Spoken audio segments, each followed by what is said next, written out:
Labo visiems, žiūriu paskutinį laiką, pamėgau naktį pavaikštinėti, kažkaip gal energija labiau tinka man, nežinau, tokia gera savijauta. Ir šiandien toks, manau, labai naudingas patarimas daugumai, tiksliau tiem, kuriem patinka naktį vaikštinėti ir kur nėra apšviesta, kai man dabar, naktis tikriausiai visiškai nematot manęs.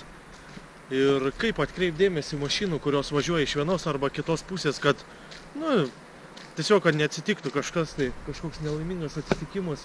Tai aš šiandien turiu su savim telefoną, kas telefonus turit su savim, tai toks praktiškas, paprastas patarimas. Tiesiog aš, pas mane paprastas telefonas, nėra prožektoriaus jokio, tai užrakinu klaviatūrą tiesiog ir kada pamatau atvažinėja mašina iš toliau, tiesiog raudoną ragelį spaudau, man tiesiog, kad visą laiką šviestų ekranas telefoną. Ir iš kurios pusės atvažiuoja, tiesiog į tą pusę atkreipęs ir taip, tiesiog atkreipsit mašinų dėmesį, jeigu neturit atšvaitų. Čia iš tos pusės aš žiūriu, kas turit atšvaitus, naktį nešiojat, viskas tvarkoja.